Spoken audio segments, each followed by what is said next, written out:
Malam kedua. Pada malam kedua, Dunyazad berkata kepada Syahrazad, "Kak, sempurnakanlah cerita tentang saudagar dan jin kemarin. Jika baginda mengizinkan, dengan senang hati akan kulanjutkan," kata Ratu Syahrazad. "Ceritakanlah," suruh raja. Ratu Syahrazad pun menceritakan lanjutan kisah pada malam sebelumnya. "Wahai raja yang berbahagia dan bijaksana, dalam cerita pada malam yang lalu itu disebutkan bahwa ketika si pemilik kijang mendengar tangisan anak lembu, hatinya menjadi luluh. Biarkanlah anak lembu ini hidup di antara ternak-ternak lainnya," katanya pada penggembala. Saat si pemilik kijang bercerita, jin ifrit terdiam takjub. Maka si pemilik kijang pun melanjutkan kisahnya.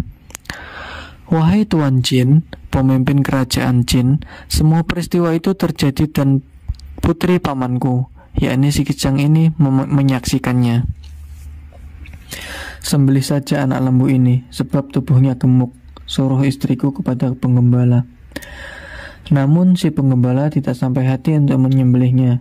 Lalu ia berpura-pura akan melaksanakan perintah istriku. Padahal sebenarnya ia menukarkan anak lembu itu dengan lembu yang lain. Pada hari kedua, ketika aku sedang duduk memikirkan kejadian yang telah kualami selama ini, tiba-tiba si penggembala datang kepadaku. "Tuan, aku akan mengatakan sesuatu yang membuatmu senang," kata si penggembala. "Baiklah, katakan sekarang juga," ucapku. "Aku punya seorang anak perempuan yang telah mempelajari ilmu sihir sejak kecil," kata si penggembala memulai kisahnya. "Ia belajar kepada seorang perempuan tua yang tinggal bersama kami. Ketika kemarin engkau memberikan anak lembu kepadaku, aku membawanya ke rumah. Anakku memandang ke arah lembu itu. Ia segera menutupi wajahnya dan menangis. Kemudian ia berhenti menangis, bahkan tertawa, dan berkata, 'Ayah, rupanya kehormatanku telah berkurang di matamu, sehingga engkau tega membawa orang asing ke rumah.' Aku bertanya keheranan, 'Anakku, di manakah orang asing yang engkau maksudkan? Kenapa engkau menangis, kemudian tertawa?' Anakku berkata, 'Ayah, sesungguhnya anak lembu yang engkau bawa ini adalah anak Tuan Saudagar, tetapi ia dan ibunya telah disihir oleh istri ayahnya. Itulah yang menyebabkanku tertawa. Sedangkan sebab aku menangis adalah karena mengetahui ibunya yang juga disihir menjadi sapi betina disembelih oleh bapaknya sendiri.'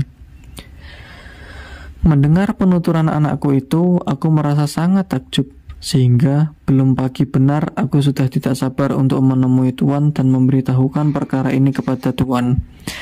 Mendengar penuturan si penggembala, aku segera berangkat bersamanya dalam keadaan mabuk kegembiraan. Tidak berapa lama kemudian kami tiba di rumah si penggembala. Anak si penggembala menyambut kami dan ia mencium tanganku.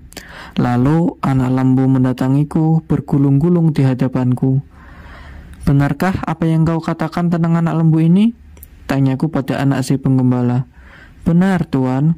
Ia adalah anak Tuan. Ia adalah buah hati Tuan,' jawabnya.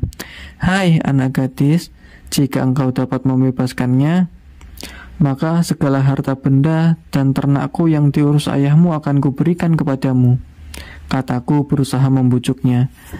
Anak si penggembala itu tersenyum. 'Tuanku, aku tidak mau menerima harta itu, kecuali dengan 2 syarat. Pertama, engkau harus mengawinkanku dengan anakmu. Kedua, aku diperkenankan menyihir orang yang telah menyihirnya, lalu mengurungnya. Jika tidak, maka aku tidak akan selamat dari tipu dayanya,' ujarnya. 'Aku akan menambah harta yang hendak kuberikan kepadamu, dan darah istriku itu kuserahkan sepenuhnya kepadamu.'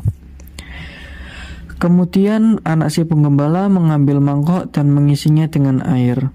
Setelah itu ia mendekati anak lembu dan memercikkan air ke arahnya sembali berkata, 'Jika Allah telah menciptakanmu sebagai anak lembu, maka tetaplah menjadi anak lembu. Tetapi jika engkau telah menjadi korban sihir, maka dengan izin Allah yang Maha Tinggi, kembalilah ke wujud semulamu.' Anak lembu itu seketika mengibas-ngibaskan ekornya dan berubah menjadi manusia. Melihat hal itu, aku bergegas mendekatinya. Demi Allah, engkau harus menceritakan segala yang diperbuat oleh anak pamanku itu terhadapmu dan ibumu, pintaku. Lalu anakku menceritakan segalanya.